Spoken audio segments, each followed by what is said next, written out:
வணக்கம் நண்பர்களே. இன்னைக்கு ஒரு சுவாரஸ்யமான சிறுகதை பத்தி பேசலாம்னு இருக்கிறேன்.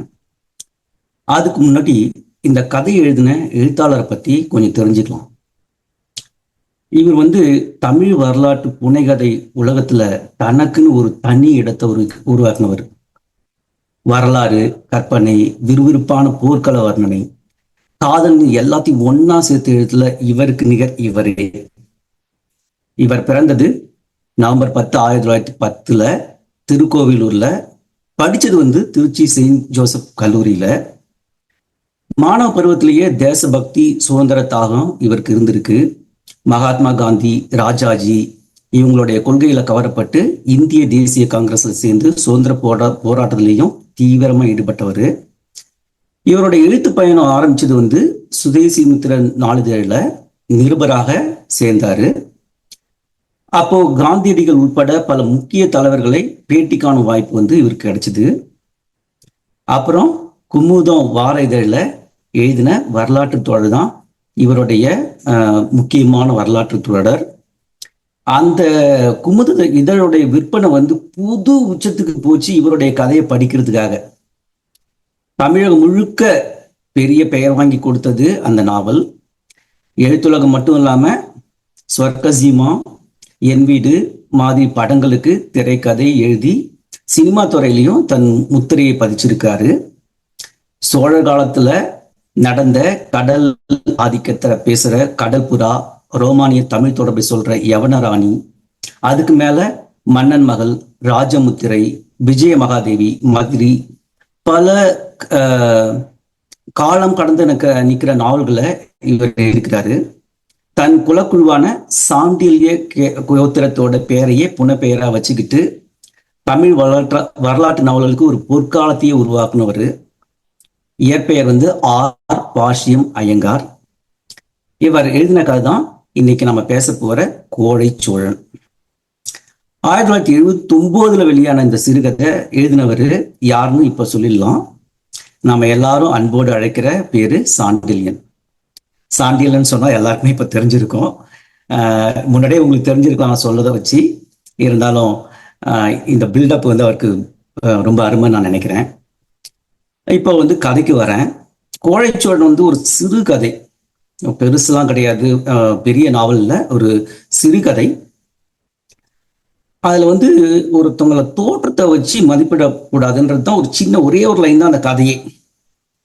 சங்க இலக்கியத்துல புறநானூறு பாடல்களை அடிப்படையா வச்சு எழுதப்பட்ட கதை. சோழ மன்னன் தித்தன் வீரத்துல சிறந்தவன். ஆனா அவனுடைய மகன் நற்கிள்ளி பொண்ணுங்க கூட விளையாடி பகடையாடி போர் பயிற்சியில் ஆர்வமே காட்டாம இருக்கிறதுனால அவனை கோழன்னு அவங்க அப்பா நினைக்கிறாரு மன்னன். அதனால கோவப்பட்டு அந்த நற்கிள்ளின்ற அவனுடைய பையனை வீட்டை விட்டு நாட்டை விட்டு துரத்துறாரு. ஆனா உண்மையிலேயே நற்கிள்ளி கோழையா, அதை அப்படியே பின்னாடி காட்டுறாங்க. அவர் தன்னுடைய ஆசானான பெருஞ்சாத்தனோட ரகசியமா போர்க்கலைகளை கத்துட்டு இருக்காங்க. அதெல்லாம் லாஸ்ட் எண்டில் நான் முன்னாடியே சொல்லிடுறேன் உங்களுக்கு. சரியான நேரம் வர்ற வரைக்கும் தன்னுடைய வீரத்தை மறைச்சு வைக்கிறது தான் அவருடைய முக்கியமான குறிக்கோள். அவர் நாடு கடத்தப்பட்ட பிறகு என்ன பண்றாருனாக்கா அப்படியே போயிட்டு வர்றாரு. போகிறப்ப ஒரு பொண்ணை சந்திக்கிறாரு. அந்த பொண்ணு பேர் நச்சக்கண்ணை. அந்த பொண்ணை சந்திக்கிறது அந்த பொண்ணுக்கு தெரியாது, ஆனா இவருக்கு தெரியும். ஆனா அந்த பொண்ணை அந்த ஊர்ல இருக்கிற மல்லன் விரும்புறான். அவளை போய் கல்யாணம் பண்ணிக்கணும்ட்டு கேட்குறான். அந்த காலத்து முறைப்படி என்கிட்ட கல்யாணம் பண்ணா உங்க அப்பா என்கிட்ட சண்டை போடட்டும், அதுக்கப்புறம் பார்த்துக்கலான்ற மாதிரி ஒரு சவால் விட்டுட்டு போறான். அவங்க அப்பா சாவாரா இருப்பாரா என்ற சந்தேகத்துல இருக்கிறப்ப நற்கிள்ளி அவங்க வீட்டுக்கு போய் தன்னை இன்ட்ரோடியூஸ் பண்ணிக்கிறான். தன்னை பத்தி சொல்லிட்டு, நான் உங்களுக்காக போயிட்டு சண்டை போடுறேன் மல்லனை எதிர்த்து அப்படின்னு சொல்றான். அதே மாதிரி மற்போருக்கும் போறான். அங்க மற்போருக்கு போயிட்டு நார்மலா எல்லா ஹீரோவும் பண்ற அதே சாகசத்தை பண்ணி வின் பண்ணிடுறான்.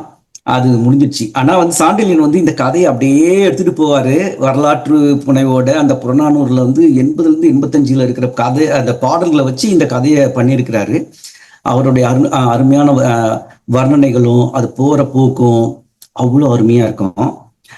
இதுல வந்து ஒரு முக்கியமான விஷயத்த அவர் என்ன சொல்றாருனாக்கா, ஒரு பெரிய நாட்டுடைய மன்னனுடைய மகனா இருந்தா கூட அவனுக்குன்னு ஒரு தனிப்பட்ட விருப்பங்கள் இருக்கும். அவன் வந்து நாட்டை சுத்தி பார்க்கணும்னு நினைக்கிறான். மன்னர் வந்து அவனை எப்போதுமே போர்க்கலைகளை மட்டும் கத்துக்கணும் அப்படின்னு நினைக்கிறாரு. அதுல இருந்து அவன் விடுபட்டு இப்ப அவர் நாட்டை விட்டு துரத்துனது அவனுக்கு ஒரு விதத்தில் நன்மையாச்சு. ஏன்னாக்கா அவன் மற்ற நாடுகளை சுத்தி பார்க்க முடியுது. அவனுக்கு தேவையான தன்னுடைய பெயரை தானவே கொண்டுட்டு வர்ற ஒரு இந்த காலத்துலயும் இருக்குது. பெரிய பெரிய உங்களுக்கு பிறந்த குழந்தைங்க வந்து சல்லி பசங்களா இருக்கிறாங்கன்ற மாதிரி கேள்விப்படுறோம். இல்ல வந்து அவங்க வந்து வளர முடியாத நிலைமைக்கு ஆகுறாங்க. அந்த மாதிரி இருக்கக்கூடாது. தானும் பெரிய ஆளா வரணும்னா தனக்குன்னு ஒரு முகம் இருக்கணும் அப்படின்னு நினைக்கிற சாதாரண ஒரு விஷயத்த அப்படியே எடுத்துன்னு போயிட்டு அழகா எக்ஸ்பிளைன் பண்ணியிருப்பாரு. அந்த தலைப்பிலே கோழைச்சோழன் போட்டிருப்பாரு. கோழைச்சோழன் அதை எப்படி அப்படியே எடுத்துன்னு வந்தாருன்றது தான் இந்த கதை. நன்றி, வணக்கம்.